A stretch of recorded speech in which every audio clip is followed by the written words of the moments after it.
2, 1, 0. Hola, estamos hoy día con el doctor Carlos Maldonado de la Universidad de Rosario, doctor en filosofía por la Universidad de Lovaina. Doctor Carlos Maldonado, ¿cómo está? Buenos días, Manuel, ¿cómo vas tú? Bien, gracias. Doctor Maldonado, ¿qué es el pensamiento y qué tipos de pensamiento existen? Bueno, la pregunta es sumamente amplia. Para comenzar, vale como buen pretexto retomar una referencia muy hermosa que procede de Lévi-Strauss en un texto maravilloso que se llama El pensamiento salvaje, para señalar de partida que hay muchos tipos de pensamiento, incluso un pensamiento salvaje, que se desarrolla por vía de bricolaje, para no hablar de las formas tradicionales del mito, la religión, la magia, la ciencia, el arte, etc. Tampoco hablar de las clasificaciones sobre pensamiento formal, pensamiento abstracto y demás. Pero yo creo que el pensamiento es un fenómeno intrínseco a la vida. La diferencia estriba en que, en el caso nuestro, somos animales con una gran importancia en el peso del cerebro. Y entonces el pensamiento en el caso humano atraviesa por el cerebro, que es además, digamos, eminentemente endoesquelético.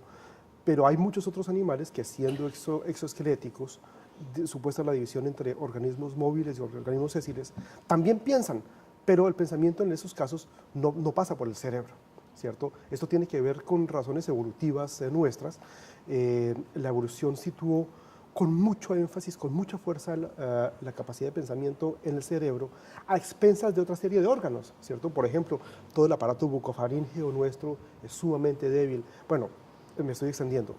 Creo que el pensamiento es un rasgo propio de los sistemas vivos, en distintas escalas, en distintos modos. La dificultad estriba en que, debido a todo el peso de la tradición occidental, hemos creído que el pensamiento es eminentemente humano, y solo los humanos pensamos y las otras especies poco y cada vez menos en la escala de la evolución. ¿Qué nos puede decir sobre pensamiento simple y complejo? Bueno, existe mejor la siguiente aproximación. Podemos distinguir sistemas simples, sistemas complicados y sistemas complejos. No creo que haya un pensamiento simple en el sentido estricto de la palabra, aunque lo conocemos, hay algunos autores, algunas tradiciones que hablan de este tipo de cosas.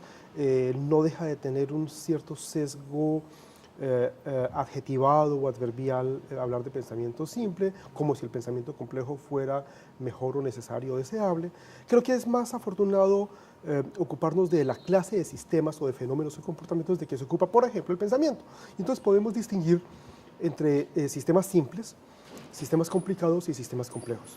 Un sistema simple es todo aquel fenómeno que se puede explicar, se puede resolver, se puede intervenir por vía de análisis, es decir, división, segmentación, fragmentación, o bien por vía de agregación, de suma, de elementos, que es simple. Eso es simple, lo que se agrega o lo que se divide. Y la división, segmentación, fragmentación o bien la agregación, la suma, son suficientes, perfectamente suficientes para entender esta clase de fenómenos o de sistemas. Un sistema complicado es un conjunto de sistemas simples. Los sistemas complicados pueden ser explicados en términos de distribuciones normales. Por ejemplo, campanas de Gauss, promedios, estándares, análisis matriciales, análisis vectoriales, ley de grandes números. Son conjuntos de fenómenos que se interpretan en términos de conjuntos de fenómenos, es decir, en últimas, estadísticamente, si se quiere. En complejidad no nos interesan esas dos clases de sistemas. Los reconocemos, hay muchas otras herramientas, digamos es lo que podemos decir, la ciencia clásica se ocupa de esa clase de fenómenos y nos interesan mucho más los sistemas complejos. Por vía de contraste, un sistema complejo es todo aquel que no se puede analizar, no se puede fragmentar o explicar en términos de agregación, y que tampoco es satisfactorio en términos estadísticos, matriciales, de distribuciones normales, ley de grandes números y demás, por vía de contraste. Y de forma positiva, entonces se caracteriza particularmente por los atributos o las propiedades de un sistema complejo. Por ejemplo, la no linealidad, la autoorganización, la emergencia, la sorpresa, la adaptación, la capacidad de evolución y demás. Entonces, creo que, retomando las dos preguntas, el pensamiento es uno solo que se expresa en escalas o gamas distintas en la naturaleza o en la historia de la evolución. No, quizás podemos hablar de un pensamiento simple y pensamiento complejo, sino de un pensamiento que se refiere a distintos tipos de sistemas. Y entonces esos sistemas, de esos sistemas, los más interesantes serían los complejos. ¿Nos podría dar ejemplos concretos de sistemas complejos y de las respectivas ciencias que los estudian? Naturalmente, son numerosos. El sistema inmunológico, el cerebro humano, un ecosistema natural, dinámicas financieras, fenómenos sociales o políticos, toda esa clase de elementos en los que hay, toda esa clase de sistemas en los que hay muchos elementos que interactúan de manera múltiple entre sí, que no se explican única o principalmente en términos de causalidad. Aquí tengo que hacer una observación puntual, y es que la causalidad no sirve para nada en el caso de los sistemas complejos. En general, en la ciencia y en la vida no sirve para nada, en el sentido de que la causalidad siempre opera solo a escala local y bajo condiciones controladas. Lo que sucede es que hemos estado acostumbrados atávicamente durante 2000, 2500 años a pensar en términos de causalidad. Ok, sigo derecho con esa referencia. Entonces, los ejemplos son numerosos, y precisamente por eso se exigen de aproximaciones cruzadas, digámoslo, interdisciplinares. En este momento no me interesa la distinción entre inter, trans, multidisciplinares, enfoques integrados, problemas de frontera. Y de manera puntual, los sistemas complejos se estudian en general gracias a las ciencias de la complejidad. Y las ciencias de la complejidad se componen a su vez, cada una de ellas, de múltiples, de diversas teorías, metodologías, lenguajes, aproximaciones y demás. Pero un sólido mapa de las ciencias de la complejidad comprende, sin lugar a duda, la termodinámica del no equilibrio, caos, fractales, redes complejas, lógicas no clásicas, vida artificial, con toda seguridad. ¿En la lógica no clásica usted incluiría la lógica dialéctica? Es una buena pregunta. No en rigor. No en rigor. La lógica dialéctica trató de ser una lógica, pero nunca logró serlo. Fue una clase de pensamiento, en términos generales, si tú lo quieres. Alguien diría fue un tipo de metafísica, pero no alcanzó el estatuto de lógica, entre otras cosas por razones históricas, digamos. Por razones históricas, debido a que durante 2500 años estuvimos cobijados por un solo tipo de lógica, eso que la gente normal denomina la lógica. Póngale lógica a esto. Y esa lógica era, digamos, para decirlo en términos un poco más técnicos, la lógica de primer orden, la lógica de predicados, la lógica sentencial, digámoslo en términos genéricos, la lógica aristotélica, que después se articula como la lógica formal clásica. Esa es la lógica que atávicamente existe en la cultura, en la sociedad, qué sé yo. Pero una vez que se hubo consolidado la lógica clásica, la lógica formal clásica, gracias a eso surgieron las lógicas no clásicas, que son múltiples, que son diversas. Las lógicas no clásicas se dividen en dos grandes unidades, las que son complementarias a la lógica formal clásica y las que son alternativas a la lógica formal clásica. Hay que decirlo en el sentido, no ni siquiera técnico, preciso de la palabra, la lógica dialéctica no forma parte de las lógicas no clásicas. Tampoco, en rigor, desde luego, eso sí es mucho más fácil decirlo, de la lógica formal clásica, ¿cierto? Pero, digamos, eso no es óbice para reconocer que, desde luego, hubo un locus general que se denominó la lógica dialéctica, con importantes intereses, con muy serios compromisos de distinto orden, que como un cuerpo científico no logró consolidarse plenamente. ¿Desde qué escuela o corriente filosófica podemos entender mejor los sistemas complejos? Sí, es una buena pregunta.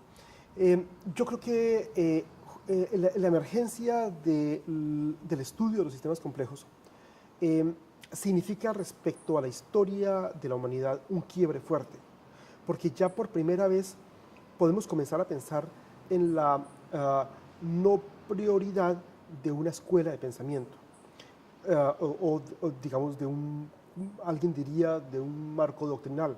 Yo no me gusta esa expresión, o de una única tradición, porque lo que caracteriza a la ciencia contemporánea de punta es justamente eso, enfoques cruzados, integrales, transversales, pero aquí es necesaria una observación muy importante. La interdisciplinariedad, los enfoques cruzados y demás no implican eclecticismo o relativismo, mejor no implican relativismo. Entonces, no hay una escuela filosófica propiamente hablando, pero hay que decir un elemento que es muy claro, es que las ciencias de la complejidad representan una postura crítica, en el más sólido y agudo de los sentidos, una postura crítica frente a, por decirlo menos, a la ciencia normal. En la teoría de la filosofía, ¿para qué nos puede servir en general? Mira, aquí tengo que hacer una confesión. De formación soy filósofo, me he movido toda mi vida, digamos, en el espectro de la filosofía, pero en general, aquí y en prácticamente cualquier lugar del mundo, la filosofía, digamos, la filosofía profesional, si se quiere, la filosofía técnica, ha terminado en dos posturas principales. Uno, creer que el objeto, por así decirlo, de la filosofía es la propia filosofía.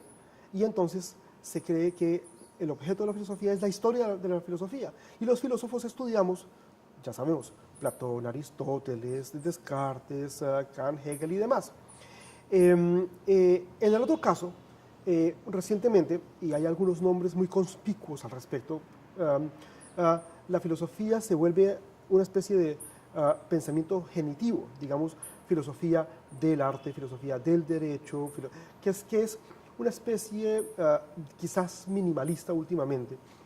Los nombres, claro, incluso hay filósofos que se arrepienten o se avergüenzan de ser filósofos, quizás que nunca lo fueron, como Habermas, es un sociólogo, no sucede, no pasa nada, qué sé yo. Entonces, en el mundo las dos formas principales de filosofía en el sentido profesional o técnico de la palabra son esas. Y sucede una cosa dramática, es que la inmensa mayoría de problemas importantes, reales, que suceden en el mundo, allá afuera, no proceden de parte de la filosofía y tampoco se resuelven enteramente del lado de la filosofía, sino del lado de ciencias y disciplinas y qué sé yo. Entonces, en esta historia hay un tema muy importante que me ha apasionado mucho últimamente, y es el hecho de que los campos clásicos de la filosofía se han venido independizando de ella. ¿Cuáles eran, por ejemplo, campos clásicos de la filosofía? La historia, la estética, el arte, la ética, y entonces la lógica, desde luego. Y la lógica se independizó de la filosofía, es una disciplina, es una ciencia propia, la estética recientemente también. Y las dos áreas que todavía permanecen dentro de la filosofía, uno es, y esto es muy curioso, la metafísica, aun cuando, y creo que no es un argumento baladí, hay quienes sostienen que la identificación entre filosofía y metafísica no se sostiene enteramente, ok. Y la ética es el último campo que no termina de independizarse de la filosofía. Entonces, los filósofos parecen quedarse sin campos, sin objetos, sin temas, sin problemas propios, porque se han independizado pues, digamos, de la filosofía. Esto hace que, de consumo, digamos, adicionalmente, la filosofía termina por convertirse en una disciplina o una ciencia políticamente incorrecta. Grosso modo, varias, no es bueno o deseable, de las ciencias llamadas sociales y humanas, terminan por ser políticamente incorrectas. Los ejemplos más conspicuos son la antropología, la sociología, la historia, la filosofía misma. Pero al mismo tiempo que se convierten en disciplinas políticamente incorrectas, en el caso particular, que es tu pregunta, de la filosofía, terminan, y esto es dramático, aislándose de buena parte de los problemas del mundo, lo que quiera que signifique eso. Sin embargo, yo soy optimista, porque si bien esa es la situación normal, la situación general en la filosofía, existen algunos casos muy buenos, muy importantes, en los que manifiestamente existe un cruce que es, volvemos al espíritu de la ciencia de la complejidad, que vuelven al diálogo con otras prácticas, saberes y disciplinas distintas de la filosofía misma. Entonces hay temas relativos a las relaciones, por ejemplo, entre filosofía y tecnología o ingeniería, filosofía y arte, filosofía y ciencia y demás. Yo creo que la historia clásica del conocimiento, tal y como tuvo lugar hasta la fecha, que es la distinción de saberes, campos, prácticas y disciplinas unas de otras, ya dio lo que podía dar. Y necesitamos, y aunque no sea la corriente principal, no lo es desde ningún punto de vista, ni sociológico, ni demográfico, cultural, educativo y demás, sí hay, sin embargo, digámoslo, algunas aristas muy interesantes de cruce entre distintas formas de racionalidad, para volverlo a vincular con tu primera pregunta, distintas formas de pensamiento. Y creo que por ese camino, uno, el mundo; dos, lo que me interesa, la vida; y tres, cabe, la filosofía puede todavía seguir siendo posible, pero ya no a la manera tradicional como había tenido lugar en la historia. ¿Qué le parece el complemento entre filosofía y ciencia? Es absolutamente necesaria y es absolutamente deseable. Con una observación: en la historia clásica de la humanidad, podemos decir que la tarea de los filósofos era formular preguntas. ¿Qué es el hombre? ¿A dónde vamos con este tipo de cosas y demás? Pero cuando una pregunta tenía una respuesta o podía tener una respuesta, esa respuesta no era filosófica, era científica. En el sentido de que la ciencia era la que se daba a la tarea, clásicamente hablando, de resolver problemas. Problemas que, si se quiere, procedían de la filosofía. Los casos, incluso alguien tan importante como Newton, todavía se llamaba un filósofo natural. Ok, yo creo que en el mundo contemporáneo los principales problemas están siendo formulados e intentan ser respondidos, ya no única o principalmente por parte de los filósofos, uno, dos, los científicos, sino de ese diálogo maravilloso. Además, porque yo aquí sí quiero introducir un elemento, digamos, lo social, o político, o ético, muy importante, y es que los filósofos por sí mismos terminan siendo veleidosos. La historia, digamos, nos ilustra profusamente al respecto. Pero los científicos por sí mismos terminan siendo déspotas. La ciencia por la ciencia no ha tenido buenos resultados. Y en la historia del siglo XX tenemos algunos ejemplos muy claros al respecto. Necesitamos una reflexión, filosofía, sobre las prácticas y las acciones, ciencia, con los que podemos abordar el mundo e intentar resolverlo.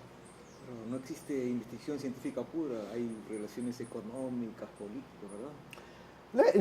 Naturalmente. La forma puntual de decirlo es, a propósito de un autor, no importa técnicamente en ese momento, de Sola Price, que establece la distinción entre pequeña ciencia y gran ciencia, little science and big science, ¿cierto? La ciencia contemporánea es ciencia que se plantea de cara a proyectos de investigación de gran escala. Y esos proyectos de investigación de gran escala manifiestamente incluyen los intereses de economistas, de tomadores de decisiones públicas, de sociedad civil, de militares, de ONGs, porque los problemas que tenemos hoy en día son literalmente de tal complejidad, de tal envergadura, que una sola ciencia o disciplina es incapaz de abordarlos y de resolverlos satisfactoriamente. Necesitamos, digamos, de la conjunción de diversas, pero de diversas no implica cualquiera, ¿cierto? De diversas ciencias y disciplinas en las que, desde luego, como lo mencionas, confluyen manifiestamente intereses de tipo social o de tipo económico, de tipo político o de tipo cultural y así sucesivamente. Esa es una especificidad del mundo nuestro que, como tal, a gran escala, digámoslo, a escala globalizada, alguien diría a escala planetaria, no se había presentado en la historia de la humanidad. Los que somos optimistas diríamos la botella está semi llena y entonces hay mucha oportunidad maravillosa de trabajo a condición de que podamos entender las especificidades del mundo nuestro y el contraste con la historia que traíamos. Hay ciertas disciplinas que algunos epistemólogos o filósofos de la ciencia las consideran falsas ciencias, es decir, pseudociencias. ¿Me puede hablar algo al respecto? Cómo no, cómo no. De hecho, lo que más hay en el mundo, allá afuera, para, digamos, la gran base de la sociedad, es pseudociencia. Y creo que los medios de comunicación desempeñan un papel crítico al respecto. Aquí quiero detenerme de una manera puntual para luego continuar con la pregunta. El mundo, la gran mayoría de la gente, tiene noticias del mundo a través de los medios de comunicación, pero como sabemos, los que somos periodistas o comunicadores, pero no solamente, lo que la gente recibe son, 1, noticias editadas, 2, noticias producidas y peor, 3, noticias postproducidas. Entonces, en procesos de información editados, producidos y postproducidos, lo que le llega a la gente es menos que la leche, bastante aguada, a través de filtros establecidos por instancias que todos conocemos. Entonces, lo que le llega a la gente son cualquier cantidad de cosas, menos, que es el punto de tu pregunta, elementos de tipo reflexivo, elementos de tipo crítico. Y entonces lo que le llega es pseudociencia, ¿cierto? Son muchos los países en los que cuando hay algún espacio sobre ciencia en los medios de comunicación, en general, digo en general, ¿cierto? Eso aparece al final, en la sección cultural, light, cosas como esas, en fin. Lo que prima en el mundo, y si fuéramos partidarios de una teoría de la conspiración, no somos partidarios de una teoría de la conspiración, diríamos que hay intereses velados al respecto. Entonces, por eso prima hoy todavía la numerología, los zodiacos, pseudociencia, es que no quiero hacer la lista, es profusa, es impresionante. Además, con un elemento muy, muy importante, y es que hacer ciencia, ciencia en el sentido amplio de la palabra, que incluye desde luego filosofía y arte, hacer ciencia es una cosa muy difícil, particularmente en contextos como los nuestros, porque para la ciencia se necesita un espíritu de crítica, y en ambientes culturales, o sociales, o políticos y demás, en los que no hay espacio para la crítica, digamos, predomina el sentido común, que siempre ha sido crítico, y desde luego criterios de tipo doctrinal, o de conformidad, o de miedo, cosas por el estilo, que hacen que, abierta o tácitamente, lo que la gente recibe y vive es manifiestamente pseudociencia. Y así a la gente, perdóname, lo decimos con la voz un poco más baja, se vuelve mucho más manipulable. ¿Y usted considera que el psicoanálisis, la parapsicología y el diseño inteligente serían pseudociencias? Bueno, con respecto a la parapsicología, no cabe la menor duda, uno. Con respecto al psicoanálisis y el diseño inteligente, eso es ideología, ¿cierto? Eso es ideología. Estados Unidos acaba de salir de un gobierno largo en el que se estuvo enseñando que la teoría de la evolución era una teoría peligrosa y se debía, ahí lo sabemos, hay estados dentro de los Estados Unidos en los que está prohibido enseñar la teoría de la evolución, ¿cierto? Con respecto al psicoanálisis, yo tendría un matiz ahí, en el sentido de que quien sostuvo históricamente, con voz muy fuerte, no fue el único, que el psicoanálisis no era una ciencia, era Popper, ¿cierto? Porque no era falseable, en fin, conocemos los argumentos al respecto. Quizás no es ciencia en el sentido popperiano de la palabra, pero es una metodología y es un lenguaje que ha contribuido, eso, repito, metodología y lenguaje, que ha contribuido de alguna manera a la comprensión del mundo. Y psicoanálisis, hay que decir que hay muchos tipos de psicoanálisis, ¿cierto? Reich, Jung, Freud, Lacan, Gilles Robet, etc. Numerosos. Y entonces al respecto, para vincularlo con la pregunta anterior, hay un autor que varios o muchos conocemos, que es Zizek, que hace una muy interesante combinación de filosofía y, por ejemplo, psicoanálisis, con un espíritu manifiestamente crítico o abierto, pero el suyo es un psicoanálisis lacaniano. En fin, con esto lo que estoy queriendo decir es que, de entrada, en el caso particular del psicoanálisis, no podemos en manera alguna colocarlo al mismo nivel que, desde luego, la parapsicología y cosas por esas.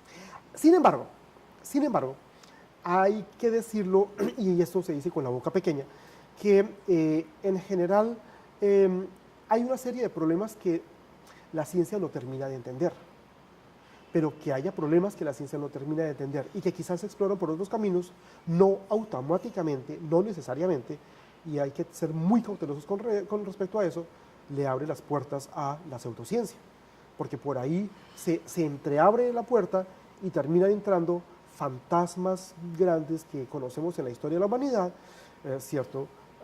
Que cumplen un papel muy peligroso porque terminan enseñando algo que técnicamente podemos decir como la logofobia, y es cuidado a la ciencia, cuidado a la investigación, cuidado a la crítica, cuidado a estructuras de pensamiento abierto y demás, que es lo que, bueno, todavía parece estar vigente por ahí en algún lado.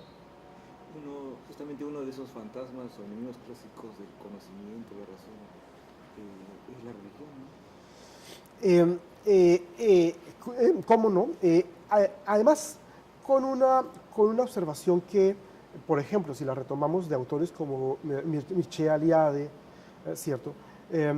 Nos enseña que existen, uno, las religiones, dos, las religiones en el caso occidental, tres, las teologías, ¿cierto? Nunca olvidemos que Jesucristo nunca fue católico, que Mahoma no fue musulmán, que Buda no fue budista, por el estilo, y que hay además estructuras de pensamiento que no son religiosas. Lo acabo de mencionar, el budismo. Entonces, en Occidente se entiende eso como una religión, y es más o distinto que una religión. Pero entiendo el sentido de tu pregunta. El sentido de tu pregunta hace referencia a, digamos, a esa confluencia muy delicada entre ciencia y religión, uno o dos, entre filosofía y religión, particularmente en el contexto occidental, en el sentido de que, digamos, Occidente nace en un momento determinado a partir de la conjunción o la confluencia entre Jerusalén, Atenas y Roma, y ha sido particularmente, de cara a tu pregunta, la historia de tres religiones monoteístas, dos de las cuales, si no la tercera, además tienen, en contraste con el resto de culturas, el peso de que han sido religiones reveladas. Y entonces hay de entrada un argumento de fuerza que no admite mayores cuestionamientos. Entonces, lo que quiero decir es que la antropología nos enseña que toda cultura, toda sociedad, todo pueblo se define a sí mismo como el centro del mundo, ¿cierto? Entonces, habría muchos centros del mundo.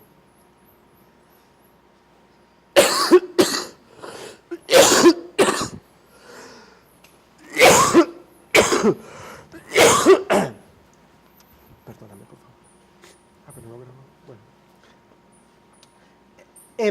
Pero hemos sido acostumbrados en la historia de Occidente a que hay un único centro del mundo, o máximo dos, y qué sé yo, que además se refuerzan, digamos, se refuerzan positivamente entre ellos.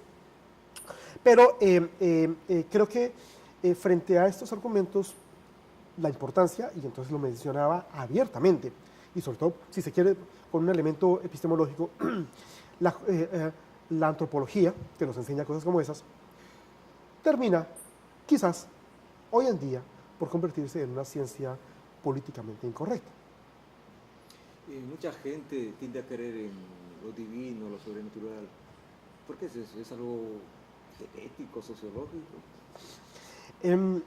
Hay un libro clásico que entre nosotros no circula ya, que se llama El ascenso del hombre, de Bronowski, muy hermoso.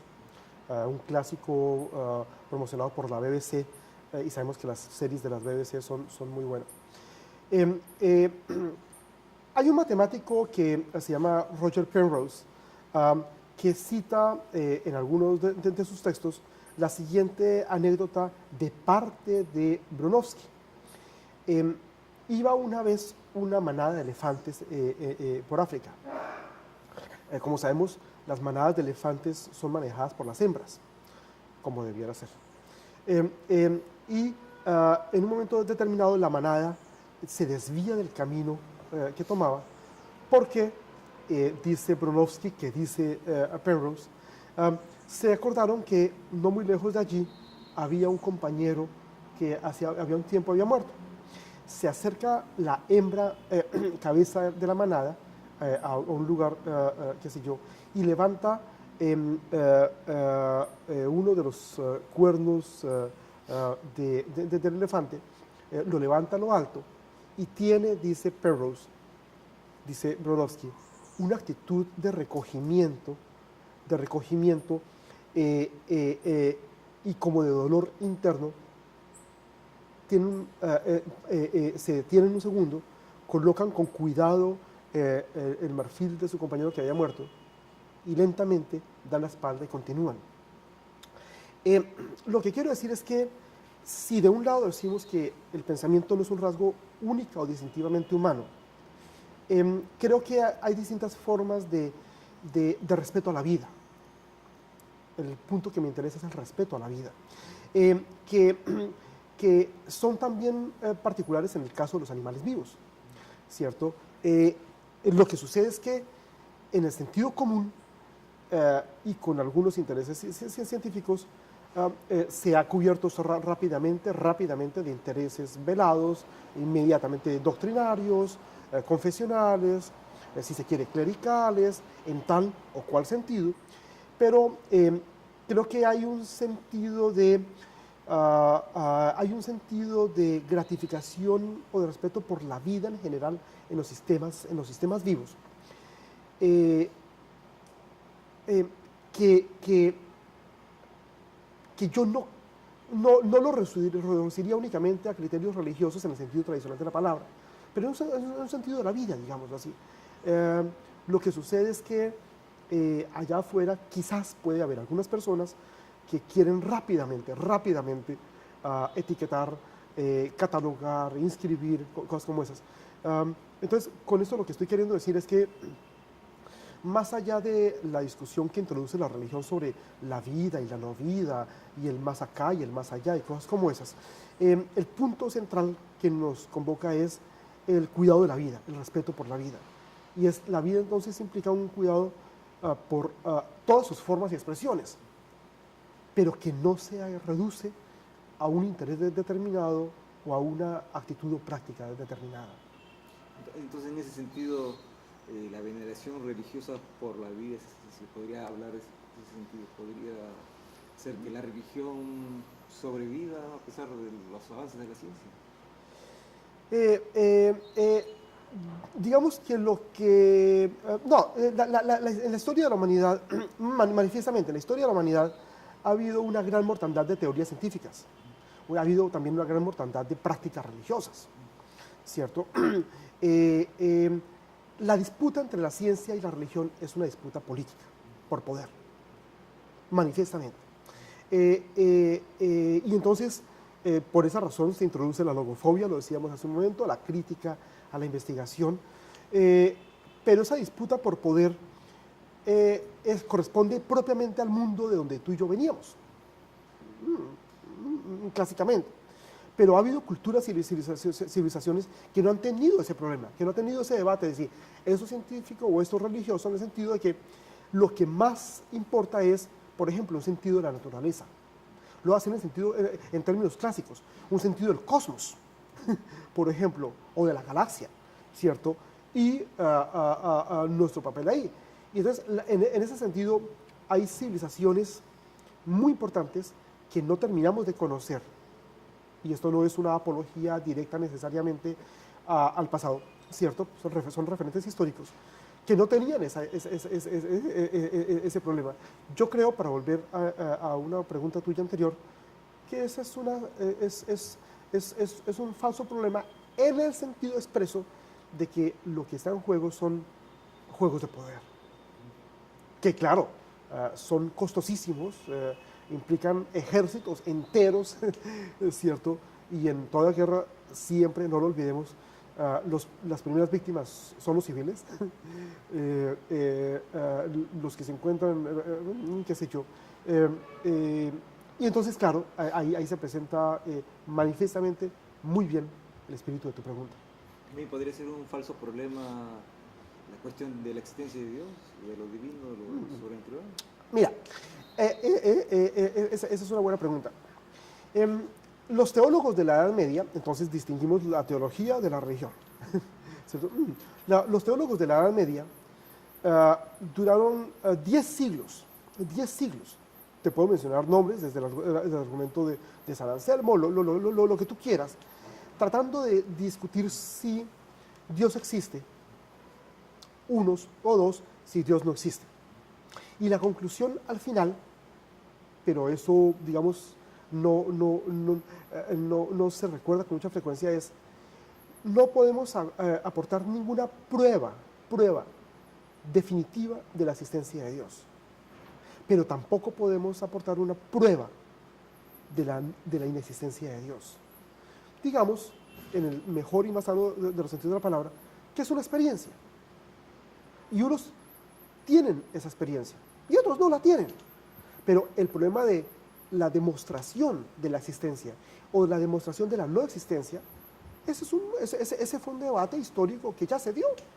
Y en los términos como se dio, no hubo ganadores. Lo que quiero decir es que todos fueron perdedores. La humanidad, ¿qué futuro le prevé la humanidad? Sí, me gusta mucho tu pregunta. La tragedia de la humanidad radica en que Occidente confundió su propio destino con el destino de la humanidad. Yo creo que esta civilización ya está muriendo. Esta civilización podemos considerarlo como un gran transatlántico, ¿cierto?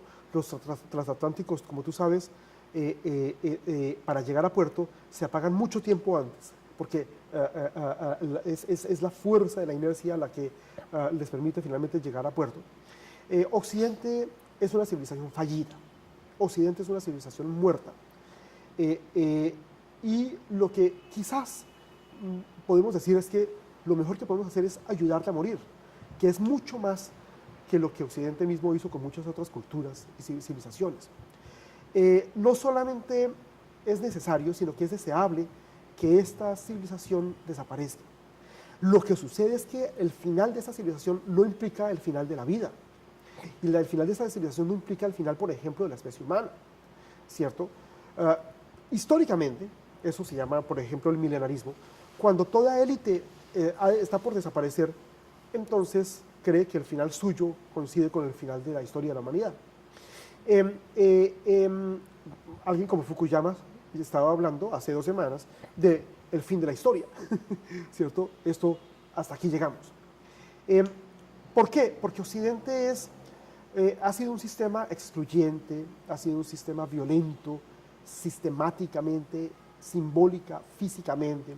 Occidente ha implicado una inequidad cada vez mayor, Mira, los diagnósticos son profusos, pero yo creo que esta civilización ya dio lo que podía dar. Los que somos optimistas decimos, pero el final de esta civilización en absoluto coincide con el final, digamos, de la aventura humana. Y es eso lo que nos interesa. Esta civilización no. La vida misma.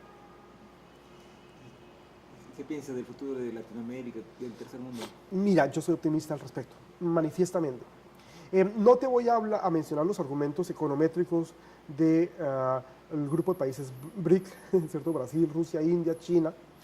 Tampoco el grupo de países SAIFED, ¿cierto? Colombia, Indonesia, Vietnam, Egipto, Turquía, Sudáfrica. Tampoco te voy a hablar de los esfuerzos de un lado del ALBA, de otro lado de la comunidad del sur, etc. Pero yo creo que una de las grandes reservas culturales, humanas, éticas, qué sé yo, que tiene la humanidad es América Latina, ¿cierto? A condición de que, desde luego, no repitamos la historia, y yo creo que no es inevitable que suceda, que vivieron, digamos, las potencias tradicionales. Hemos tenido una historia de fraccionamiento, América Latina, por una circunstancia puntual, y es que nuestros países son enormes, son colosales, ¿cierto? Perú, Chile, Argentina, Brasil, Colombia, México, en fin, qué sé yo, con la excepción de la mayoría de los países de América Central, los países nuestros son absolutamente gigantescos, ¿cierto? Esa facticidad se ha convertido tradicionalmente en una desventaja. Aquí me detengo un segundo para recordar una idea que un historiador de la cultura muy importante que se llama Jacques Barzin menciona a propósito de Europa. Europa, dice Barzin, es una península que se cree un continente. Y Europa es solo una península. ¿Cuál? La península de Asia. ¿Cierto? Creo que, y es en serio, la gran reserva de la humanidad se encuentra en el sur o en América Latina, como prefieras decirlo, por muchas razones. Discúlpame que lo ilustre por vía indirecta. ¿Qué sucede? ¿Qué está sucediendo en los países del Magreb? Son países jóvenes.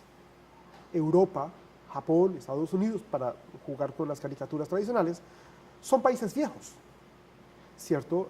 Quiero decir, literalmente, ¿cierto? Son países viejos en el sentido de que son países, por ejemplo, Europa con una tasa de natalidad inferior a 0, con cosas por el estilo, y los países nuestros son países jóvenes.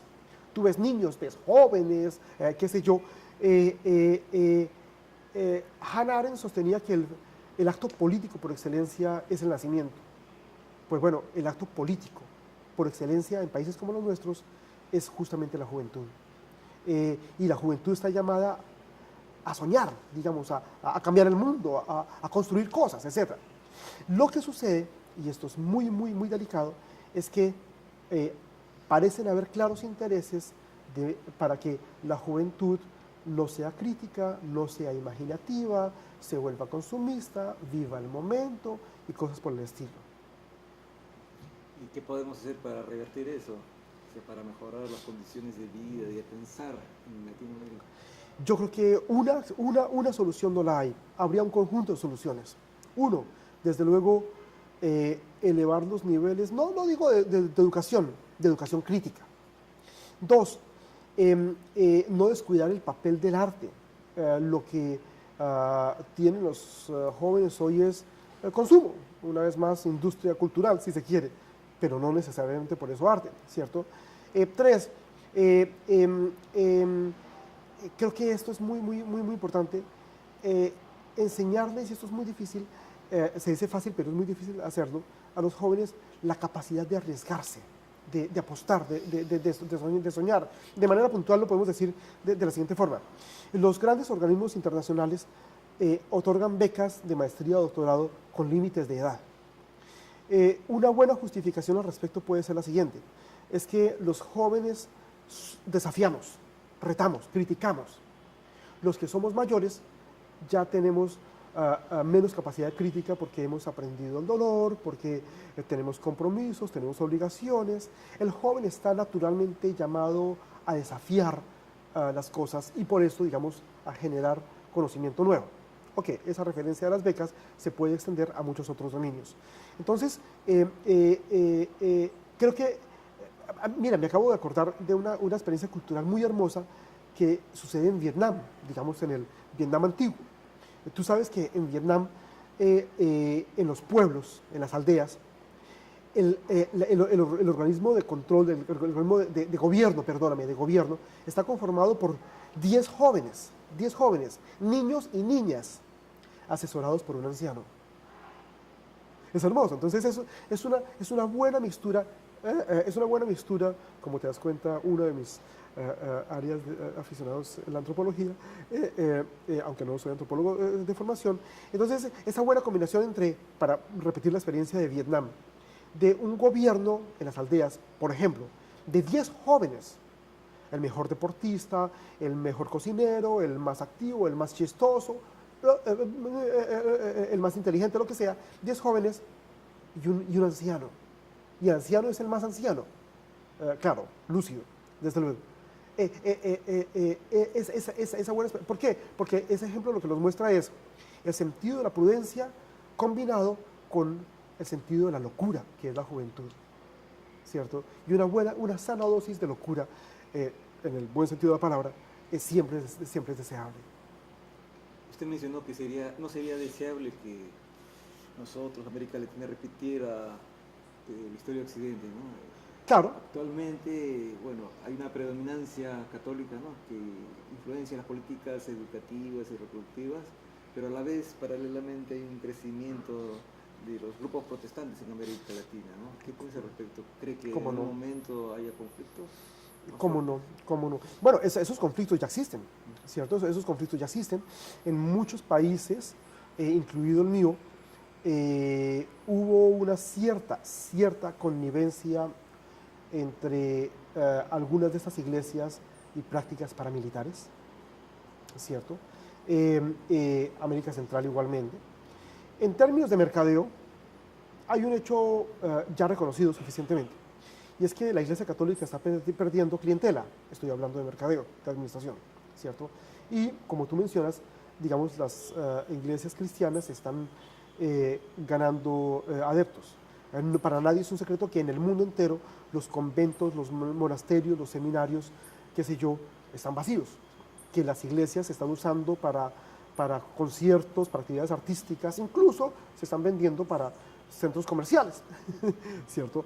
¿Qué explica parcialmente el triunfo, y esto no implica necesariamente una apología, o en el sentido contrario, una crítica, de grupos cristianos o iglesias cristianas sobre católicos?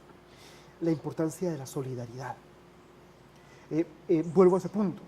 La religión por sí misma no es relevante si no se explica en términos de solidaridad, de actos, como se dice clásicamente, de compasión, de bonomía, para decirlo en el lenguaje latinoamericano, de ser buenos cuates, o panas, o parces, o qué sé yo. Y en el sentido primero de la palabra, la religión es eso, pero eso no se debe confundir con teología, y con poder, y con doctrina, y cosas por el estilo, ¿cierto? Porque además, y yo soy un científico, la capacidad de pensamiento no se puede cooptar y no se puede delimitar, ¿cierto? No se le pueden poner talanqueras o límites, ¿cierto? En muchas universidades confesionales hay un techo, y ese techo es finalmente el doctrinal. Entonces puedes pensar, investigar, enseñar, educar, etcétera, hasta donde llega el techo. Eso no es serio, ¿cierto? Eso es real, sí. Es importante, sí. Es respetable, claro, pero corresponde a la historia pasada. Necesitamos más conocimiento, más información, mejor conocimiento, mejor información, crítica, debate, reflexión, agudeza, sospecha, qué sé yo, y eso es aportado manifiestamente en el sentido más amplio de la palabra por la ciencia.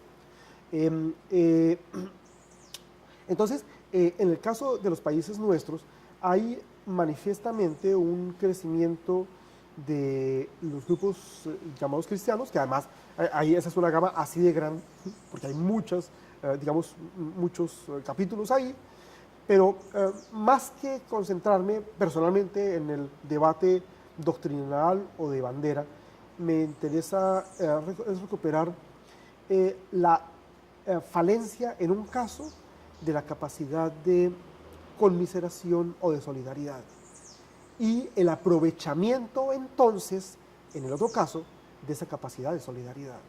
Pero la solidaridad no tiene bandera. Claro, se puede ser solidario sin religión, es decir, siendo agnóstico, ateo o deísta.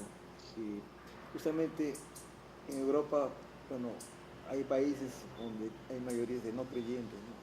Volviendo al símil, ¿no?, con Latinoamérica, cree que esta minoría, este núcleo pequeño de no creyentes latinoamericanos siga creciendo más. Claro, pero ¿qué alimenta la crisis de religión, que no es crisis de espiritualidad? Una cosa es la religión, otra cosa es la espiritualidad, una cosa es la teología, otra cosa es la religión, etc. En países como Europa, ¿cierto? Por ejemplo, la pedofilia.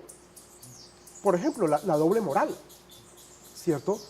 Votos de castidad, de pobreza, de qué sé yo, y viven sumamente bien, ¿cierto? Por ejemplo, la connivencia con la violencia y con la exclusión, ¿cierto? Hay un debate histórico, estoy hablando de la historia, que no ha sido enteramente zanjado, y es las participaciones de lado y lado con respecto a la historia que gira alrededor de la Segunda Guerra Mundial, del Holocausto, etcétera, por acción o por omisión, ¿cierto? Entonces, la crisis en Europa tiene que ver particularmente con la crisis de una experiencia humana. Y claro, eso se plasma entonces en el abandono de las iglesias y los seminarios y demás. Pero es una experiencia humana que ve que hay otros caminos u otras posibilidades distintas, manifiestamente, del discurso que se había venido elaborando. Aprovechando que estoy acá. Escuché decir ahorita, hace un rato, al principio, que el principio de la causalidad ya no rige. La verdad que con eso más o menos que se me derrumba la mitad del pensamiento. ¿Cómo podría explicar un poco eso? ¿Cómo no? La causalidad es una creencia, como otras, ¿cierto?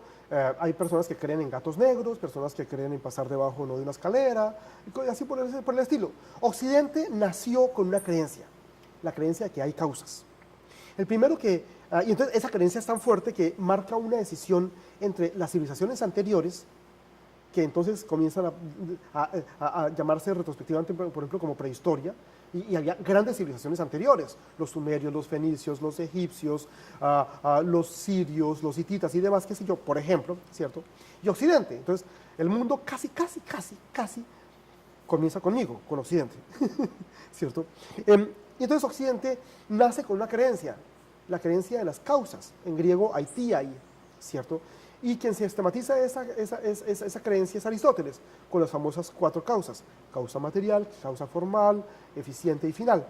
Y luego, en la historia de los últimos 2500 años, ha sido el debate sobre esos tipos de causalidad. Ok, la última que quedaba era la causalidad, es decir, la causalidad eficiente, y el famoso problema, y vuelve a empatar con la pregunta de Manuel sobre causas finales y demás, la idea de teleología o de finalidad.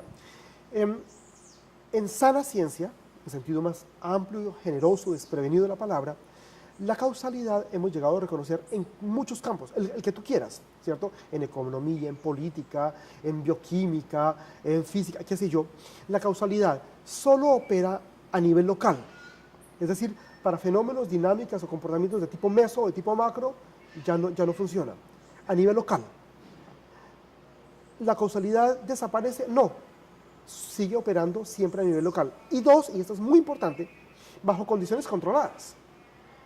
Entonces, yo controlo todo, si se quiere el experimento, todas las condiciones e imprimo una fuerza o una agencialidad o una causalidad, etc. Eso en sana ciencia, eso es trampa. Eso es trampa. Entonces, tienes toda la razón en el sentido de que la más importante de las creencias de esta civilización, no la única, que es la creencia en la causalidad, está ya en mil pedazos. Y entonces aprendemos otra serie de conceptos, el concepto de emergencia, el concepto de autoorganización, por ejemplo. Y entonces podemos explicar el mundo, actuar e incidir el mundo con otras categorías, con otros conceptos, con otras prácticas perfectamente diferentes. Y entonces, mira, lo voy a decir en otros términos. En el sentido clásico de la palabra, la causa siempre es externa, extrínseca al efecto. Y eso es un pensamiento eminentemente binario o dualista. Y por muchas razones en el mundo contemporáneo ya hemos llegado al reconocimiento de que eso no es cierto, no se sostiene. Otra vez, ¿la causalidad existe? Sí, solo en condiciones controladas y locales. Más allá de eso, y eso es muy poco, no existe. Es decir, está introduciendo características de la física cuántica que, digamos, no hay una causalidad. Por ejemplo, manifiestamente, por ejemplo, así es. Entonces, en la física cuántica aprendemos antes decía emergencia, autoorganización. En esa misma lista podemos incluir no localidad, superposición de estados, de coherencia, manifiestamente, claro que sí. Y entonces podemos entender, podemos vivir el mundo en términos mucho menos rígidos, menos constreñidos, si se quiere, menos neuróticos, para volver a la idea del psicoanálisis, qué sé yo, menos neuróticos que lo que la causalidad lo permitía. La causalidad es un pensamiento del control. La ciencia clásica ha sido ciencia del control, de la manipulación. Despacio, con la ciencia clásica, la cultura clásica, la civilización clásica, ha sido una cultura de control y de manipulación, ¿cierto? Justamente de las condiciones que permiten explicar el mundo en términos de causalidad. Gracias a la complejidad, por ejemplo, podemos hacer ciencia que ya no es del control o de la manipulación. Y podemos dejar de relacionarnos con la naturaleza y con otros seres humanos en términos ya distintos a manipularlos. Créeme, esto es humanamente mucho mejor, ética, cultural, socialmente, bastante más deseable. Y esto va en el mismo sentido de lo que también mencionó, que es si hay algo que puede revertir la posibilidad de este adocenamiento consumista, es justamente la educación crítica. ¿Va por ahí la cosa? Manifiestamente. Y esto tiene que ver con el siguiente fenómeno. La ciencia clásica en general, en el sentido más amplio incluyente de la palabra, te decía, así son las cosas taxativa, perentoriamente, y no es posible que sean de otra manera. Era ciencia que pontificaba, si me permites la expresión. En la ciencia contemporánea, para bien o para mal, para bien, ya no se dice así son las cosas, sino hasta donde sabemos, hasta donde hemos llegado, según creemos, hasta donde está la investigación, y sigamos. Y eso implica un espíritu bastante más abierto. Quiero decir, ya la verdad no es una posición. La verdad mejor, es el proceso mismo de la investigación. Gracias. Gracias. Bueno, gracias a ti. Ok. Bueno, listo. Le saco el micro. Ah, sí.